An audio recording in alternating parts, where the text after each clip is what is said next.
여호와께서 여호수아에게 말씀하여 이르시되 이스라엘 자손에게 말하여 이르기를 내가 모세를 통하여 너희에게 말한 도피성들을 너희를 위해 정하여 부지 중에 실수로 사람을 죽인 자를 그리로 도망하게 하라. 이는 너희를 위해 피해 보복자를 피할 것이니라. 이 성읍들 중에 하나에 도피하는 자는 그 성읍에 들어가는 문 어귀에 서서 그 성읍의 장로들의 귀에 자기의 사건을 말할 것이요 그들은 그를 성읍에 받아들여 한 곳을 주어 자기들 중에 거주하게 하고 그의 보복자가 그의 뒤를 따라온다 할지라도 그들은 그 살인자를 그의 손에 내주지 말지니 이는 본래 미워함이 없이 부지 중에 그를 이웃을 죽였습니다. 그 살인자는 회중 앞에 서서 재판을 받기까지 또는 그 당시 대제사장이 죽기까지 그 성읍에 거주하다가 그 후에 그 살인자는 그 성읍 곧 자기가 도망하여 나온 자기 성읍 자기 집으로 돌아갈지니라 하라 하시니라. 아멘. 참 오늘 본문에 나온 도피성이라고 하는 제도는 참 특이하기도 합니다. 어떤 유래를 찾아보기도 쉽지 않은 것인데 그래서 이스라엘이 주변 어디를 보고 저게 좋겠다 하고 그들이 벤치마킹을 한 게 아니라는 것이죠. 그는 어디서 본 적이 없는 것인데 하나님께서 말씀하셨는데 오늘 표현해 보니까 여호와께서 여호수아에게 말씀했다고 그러지 않았습니까? 하나님께서 여호수아에게 말씀하셨고 그 말씀하신 내용은 전에 모세에게 말한 모세를 통하여 너희에게 말한 도피성을 세우라 그렇게 말합니다. 내가 모세를 통하여 너희에게 말한 게 민수기 35장에 나옵니다. 민수기는 광야에 있을 때 아직 가나안에 들어가기도 전에 참으로 참 험난한 방황이었을 때였지만 이미 그때 도피성을 말씀하셨습니다. 9절로 34절까지니까 긴 내용을 말씀을 하셨죠.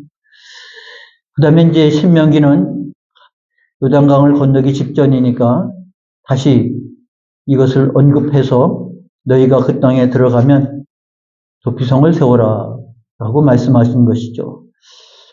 두 차례 걸쳐서 언급이 됐고 이제는 이제 땅 분배가 끝나니까 하나님께서 여호수아에게 모세에게 말한 대로 실행을 하라.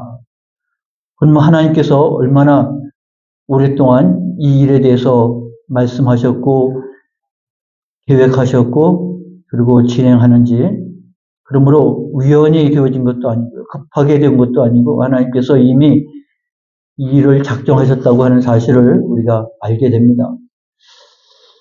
그 도피성이라고 하는 것이 이제 무엇인지를 살펴보고자 하는데 도피했다고 하니까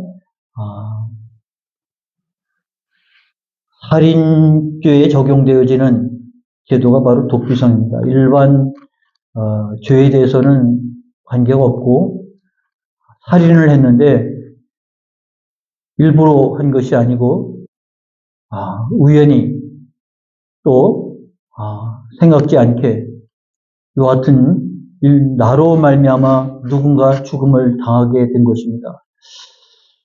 그때는 이스라엘뿐만 아니라 그 근동에는 다 똑같이 눈은 눈으로 이는 이로 똑같이 가해자에게 피해자가 보복을 하도록 그게 법이었습니다.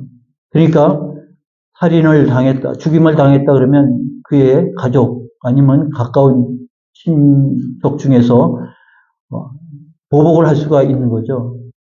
그래서 오늘 성경에 나온 것대로 하면 피해 보복자가 생긴다고 하는 것입니다. 반드시 그 집안을 위해서 이 같은 자가 나오게 되어 있습니다. 그러니까 살인한 자가 어떠한 경위로 살인했는지가 밝혀지기 전까지 피해 복수자가 나서서 그가 피하기 전에, 그가 숨기 전에 보복을 해야 된다고 생각하니까 이거 시급한 문제입니다. 그리고 이렇게 피해 보복을 하는 것을 당시에는 정당하게 인정을 했기 때문에 그렇습니다. 하나님이 그 일 자체를 막은 건 아닙니다. 근데 이와 같은 일로 인해서 죽임을 당하지 않도록 그래서 그의 보복으로부터 보호하는 그의 죄가 밝혀질 때까지 생명을 존중하는 하나님의 섭리가 바로 도피성에 나타난다고 하는 것이죠. 하나님이 이것까지 생각을 하셨다고 하는 게 참 놀랍지 않습니까? 똑같이 눈은 눈으로, 이는 이로 그와 같이 대적하는 것이 당대의 법이었지만 하나님은 예외의 법을 만들어 놓으셨습니다. 근데 이 사람이 자기가 고의로 한 건 아니지만 오늘 본문을 보면 그 사람을 계속 살인자라고 말합니다. 왜냐하면 사람을 죽인 거는 맞으니까요. 그래서 그것을 무마시킨다든지 없이 한다든지 하지는 않습니다. 살인자는 분명해요. 그 사람을 계속 살인자라고 부르고 있습니다. 그래서 공의에 따라서 하나님은 그 죄가 분명히 있다고 말하는 것이죠. 근데 그는 고의가 아니었기 때문에 하나님은 그 공의와 자비로 이 모든 것을 해결할 수 있도록 도피성을 만들었다고 하는 것입니다. 그래서 도피성은 하나님의 공의도 나타나고 공의에 따라서 하면 다 죽을 수밖에 없는데 그런 가운데 하나님이 피할 수 있는 자비를 베푸는 이와 같은 도피성을 하나님께서 만들라라고 오늘 명령을 하신 겁니다. 이스라엘은 이전에 본 적도 없고 그리고 어디서도 본 적이 없는 일을 하나님께서 말씀하셨는데 앞서 2차례나 언급을 했고 앞서 자세하게 언급을 했고요.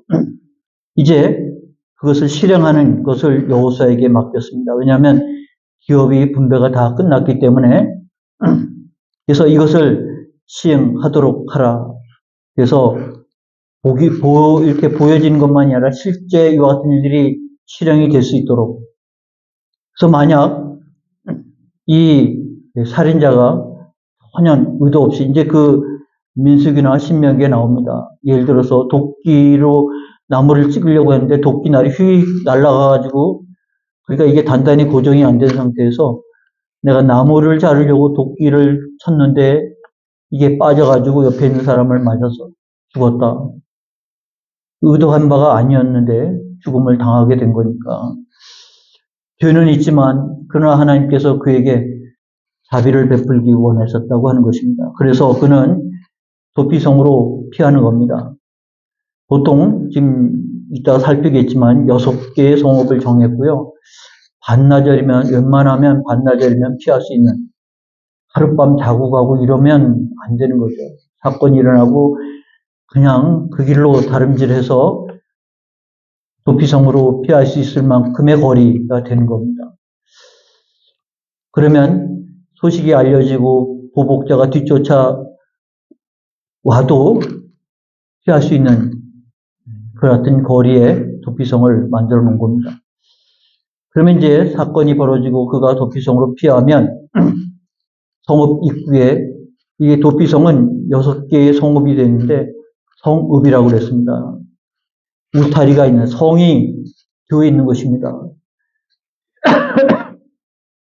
성읍이 없는 마을이 많았는데 거기는 뭐 사방으로 들어올 수가 있죠. 그러나 성읍은 딱 입구가 정해져 있는 거죠. 그 입구에 사람이 들어오고 나가고 관리합니다. 그 성읍 입구에 항상 재판이 벌어집니다.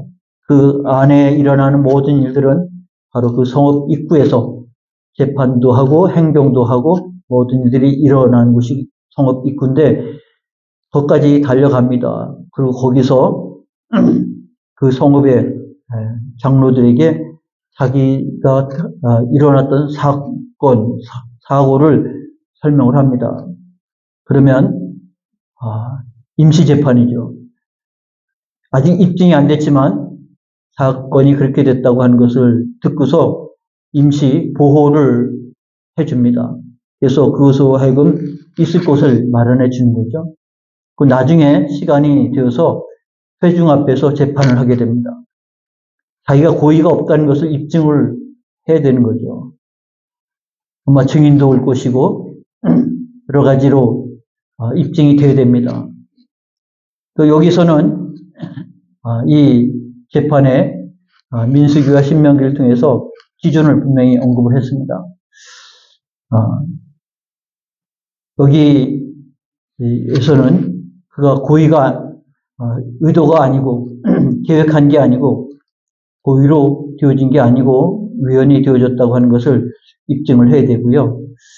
그 다음에는 입증을 하고 난 다음에는 그는 이제 그 성읍 안에서 보호를 받게 됩니다. 그는 그 성읍에서 벗어나는 순간 그의 보호는 없어지게 되는 겁니다. 그는 그 성읍 안에만 머물러 있어야 됩니다. 도피성 안에만 있어야 유효한 것이죠. 도피성을 벗어나는 순간 뒤에 보복자가 그를 알아보고 공격해서 죽게 해도 법적인 하자가 없게 되는 겁니다. 그래서 도피성을 벗어나면 안 되는 거죠. 언제까지 그곳에 머물러 있어야 되냐면 본문에 6절에 나와 있는 것처럼 그 살인자는 그 당시 대제사장이 죽기까지 그 성읍에 거주하다가 대제사장이 죽으면 이제 나가는 거예요. 그래서 성경에 보면 대제사장의 어머니가 이와 같은 자들을 위해서 이렇게 말하자면 구제하는 일도 있습니다. 왜냐하면 그 사람들은 대제사장이 빨리 죽기를 기다리지 않겠습니까? 대제사장이 죽어야 자기가 고향으로 돌아가니까 대제사장이 죽기를 기도하지 않을까 싶잖아요. 대제사장의 어머니가 그런 자들을 위해서 뭔가 혜택을 베풉니다. 자비를 그들이 대제사장을 위해서 죽기를 위해서 구하지 않도록 당연히 다른 것을 보면 여기에 정해진 법처럼 대제사장이 죽기까지 머물러 있어야 됩니다. 이후 고하를 만나하고 어떠한 집에 형편과 사정이 있다고 해서 그것을 빠져나오다가는 그 다음에는 그를 보호하는 보호막이 없어지게 되는 거죠. 그러므로 대제사장이 죽기까지 그곳에 머물러 있어야 됩니다. 대제사장이 죽는 거하고 살인자가 그곳에서 풀려나는 거하고 무슨 의미가 있습니까? 원래 대제사장이 하는 일이 백성들을 위한 속죄의 일을 하잖아요.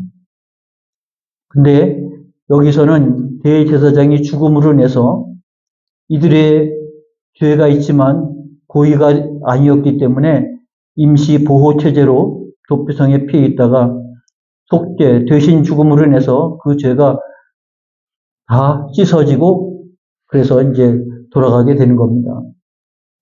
아마 요즘으로 우리가 말하면 사면 복권을 한다고 그런 표현을 하지 않습니까? 대제사장이 죽어야만 공식적으로 모든 도피성에 피해 있는 사람들이 다 고향으로 돌아갈 수 있게 되는 것이죠. 그러므로 대제사장의 죽음은 왜 대제사장이 죽기까지 머물러야 하냐면 제사장이 모든 죄를 대신 지고 죽음에 이르는, 그래서 그들의 죄를 지고 죽기 때문에 그들이 대제사장의 죽음으로 말미암아 속죄를 함을 얻는 의미라고 하는 것이죠. 그렇다고 하면 십자가의 의미자고 맞는 거죠. 하나님의 공의와 하나님의 자비의 이 모순이 일치가 될 수 있는 것, 이 도피성이었다고 하면 도피성은 십자가의 그림자라고 말 수 있습니다. 예수님께서 대제사장으로서 우리가 그런 표현을 많이 하잖아요. 특히 히브리서에서 예수님은 대제사장이라고 하는 표현을 우리가 합니다. 그러므로 이 도피성에서 대제사장이 죽음으로 말미암아 모든 죄가 속죄가 된다고 하면, 특히 이 살인자들이 속죄가 되어진다고 하면 죽을 수밖에 없는 이라고 표현하는 우리 죄도 예수 그리스도 대제사장 되신 예수님께서 대속의 죽음으로 말미암아 우리도 죄사함, 용서함을 받는다고 하는 사실을 말해주고 있는 것이죠. 그러므로 본 적도 없는 도피성이라는 게 등장한 것은 후에 나타날 십자가에 대한 새로운 이해의 바탕이 된다고 하는 것을 우리가 생각해 볼 수가 있습니다. 그러므로 도피성은 십자가를 이해하는 하나의 길인 것이죠. 내가 그 십자가 아래 거할 때만 내가 하나님 앞에 죄의 사함을 받고 의롭다함을 인정받는 것입니다.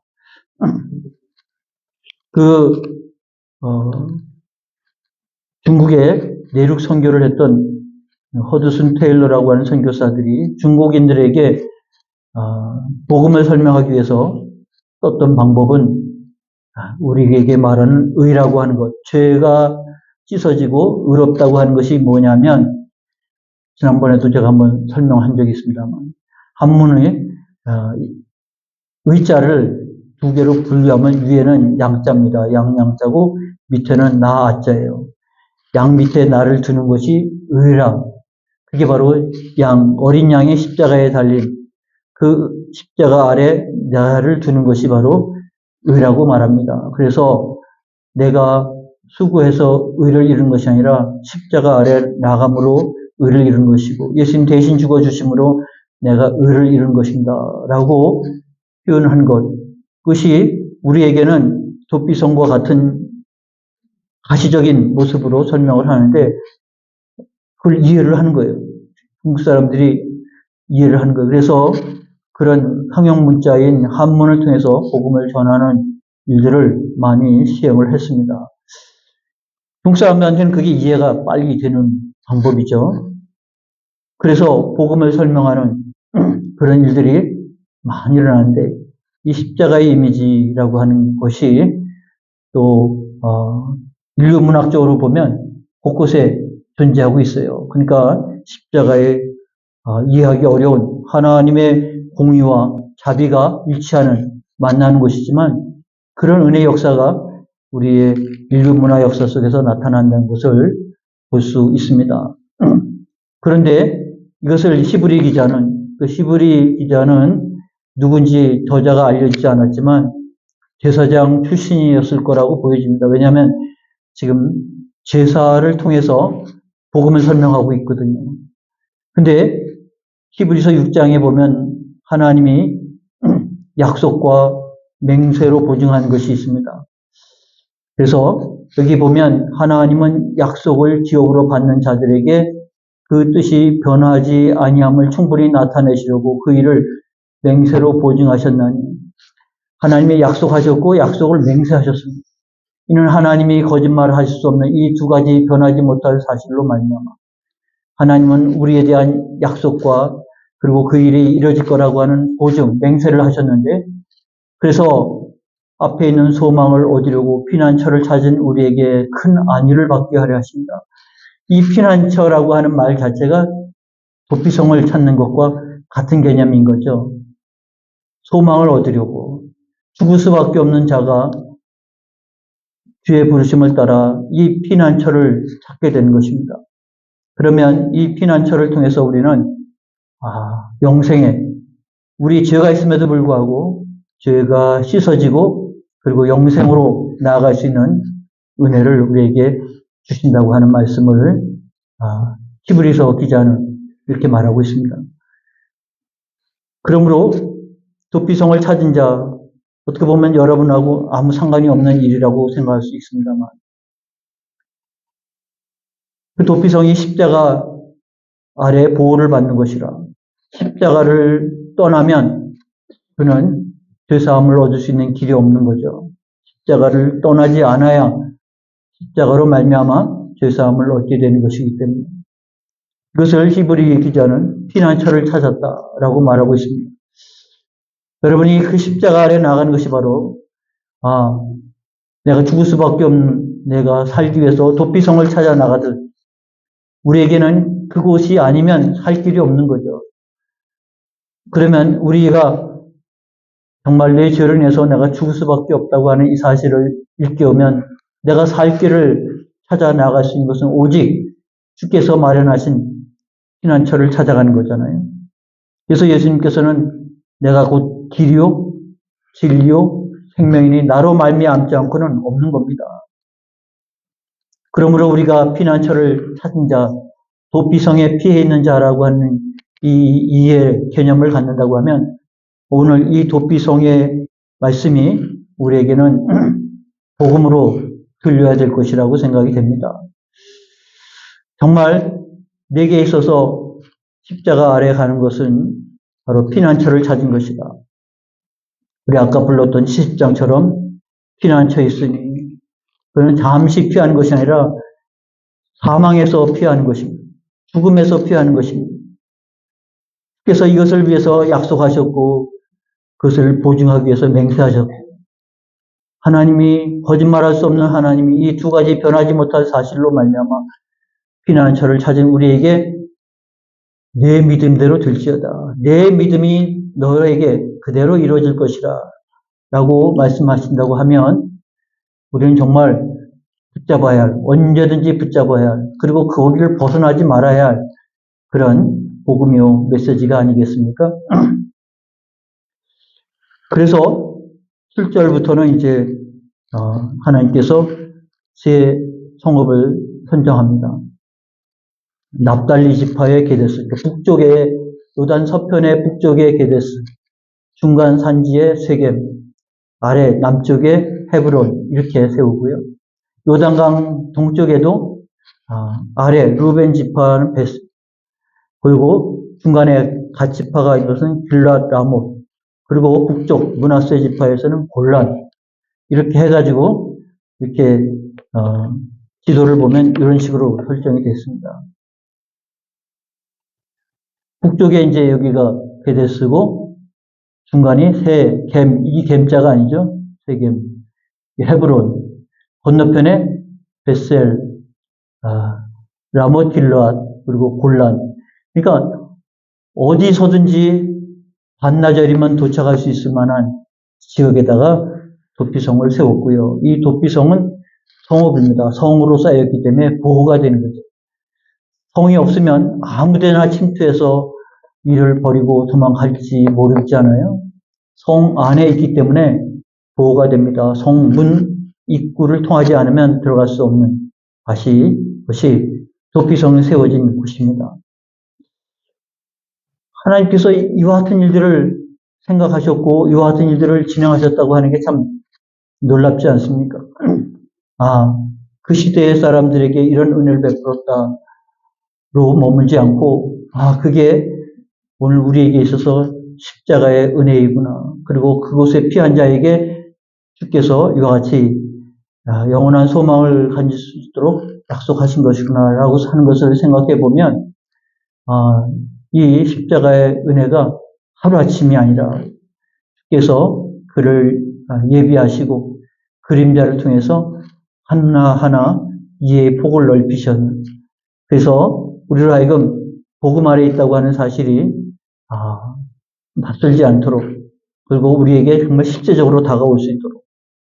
그래서 우리는 어딘지 우리의 죄를 깨달으면 피하는 것이 아닙니다. 아담처럼 주의 음성을 듣고 숨는 것이 아니라 우리가 그것을 깨달으면 우리는 십자가 앞으로 나아가는 것이죠. 십자가 앞으로 나가지 않고서는 다른 방법으로 갈 수가 없습니다. 나로 말미암지 않고는 아버지께로 올 자가 없으니까 우리가 부끄럽고 그리고 통에 자복하는 일이 되어졌다 할지라도 여전히 십자가 앞으로 나아가는 것이죠. 그곳에서 정말 사함을 받는다고 하는 것이 은혜가 얼마나 크고 놀라운가를, 그래서 이 20장의 내용을 보면 계속 이 사람이 고의로 한 것은 아니지만 그러나 사람을 죽였기 때문에 그를 계속 살인자라고 부르고 있습니다. 죄가 있다는 얘기죠. 고의는 아니었지만 그가 끝까지 살인자라고 불려진다고 하는 것을 유념해야 합니다. 우리는 우리 죄가 있어서 죽을 수밖에 없는 자가 되어버린 것이지만 은혜 아래에 있기 때문에, 복음 아래에 있기 때문에, 주의 약속 아래에 있고 그것을 맹세하신 두 가지 약속 가운데 있기 때문에 우리에게는 부인할 수 없는, 그리고 우리가 그런 믿음을 가질 때 주께서 그 믿음을 귀히 여기시잖아요. 복되게 여기신 것이고, 그러므로 오늘 여러분의 신앙에 있어서 도피성이라고 하는 것을 생각하면 그렇겠구나. 십자가 아래 나가는 것이겠구나. 예수님이 우리를 위해서 십자가에 마련해 주시고 우리로 하여금 피난처가 되게 하셨고, 그리고 그 안에 있음으로 인해서 우리는 영원한 소망을 가지고 살아가는 이 복음의 은혜 가운데 있다고 하는 것을 생각하게 되면 또 얼마나 감사한지 무한 감사하지 않겠습니까? 그래서 질그릇과 같은 우리 안에 보배를 담아 주셨다고 말씀하기도 했는데, 정말 그 보배를 통해서 우리의 의미 없는, 사라져버리는, 그리고 흙으로 돌아가는 우리 인생이 아니고 하나님 앞에 영원한 삶으로 설 수 있도록 우리를 위해서 도피성을 만들어 주셨어요. 십자가 아래 피할 수 있는 피난처를 만들어 주셨다고 하는 이 믿음이 우리를 하여금 주를 바라보며 살아가게 하는 힘이고 원동력이지 않습니까? 그러므로 여러분은 도피성 안에 있는 것입니다. 우리는 십자가 아래에 있는 것입니다. 그래서 사도 바울처럼 누가 나를 정죄하랴? 누가 나를 정죄하랴? 나를 위하시고 나를 사랑하시는 주님이 나를 위하시고 나를 사랑하시고 그 사랑을 끊을 것이 없는데 누가 나를 정죄하리요? 우리는 이런 믿음을 가지고 서기 때문에 정말 찬송할 수밖에 없습니다. 우리는 그런 신앙 고백으로 주 앞에 나간 것 아니겠습니까? 도피성은 그런 의미에서 우리에게는 십자가요, 우리에게는 복음이요.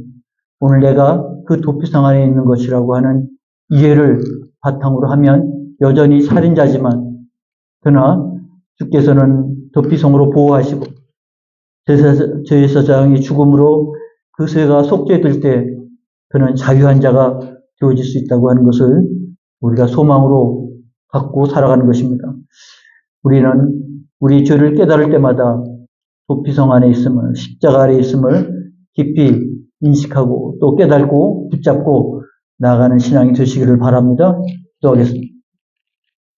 우리에게 주어진 복음의 말씀은 참으로 우리에게 익숙하기도 하지만, 그러나 그것이 우리에게 깊이 이해가 되고 깨달아지고 그 은혜를 우리가 무엇으로 보답을 할 수 있을까? 웬 은혜입니까? 웬 사랑입니까? 우리가 탄식하듯 하나님께서 베풀어 주신 무한한 사랑을, 그리고 주님이 약속하시고 스스로 맹세하셔서 이루기까지 우리의 피난처가 되어주시는 주님 앞에 우리의 삶은 늘 쉼과 안식을 얻게 하시고, 내가 죄사함을 얻음으로 인하여 이제는 무가치한 질그릇으로 멈추지 않고 내가 질그릇이지만 보배를 담은 보배합이 되어서 하나님 앞에 존귀한 자요, 사랑받는 자요, 영원한 삶을 약속받은 자요, 그 안에서 우리는 은혜의 삶을 살아가는 자로 오늘을 살아갈 수 있는 저희가 되어질 때 우리는 이 밤도 찬양할 수밖에 없습니다. 무한 감사할 수밖에 없고 영광을 하나님께 올려드리며, 하나님, 우리가 어떠한 사망의 음침한 골짜기를 지나갈지라도 그 안에 피난처 되신 주님 앞에 있음으로 인하여 믿음의 담대한 자요, 그리고 소망이 넘치는 자로 흔들리지 않고 나갈 수 있는 저희가 되게 하여 주시옵소서. 히브리 기자가 말한 것처럼 이것은 우리에게 영혼에 달 것 같은 소망이라고 말씀했으니 이 소망을 가지고 믿음 안에서 승리하는 저희들 다 되게 하옵소서. 예수님의 이름으로 축복하고 기도하옵나이다. 아멘. 찬송가 407장, 주보에 406장인데 407장 부르시겠습니다.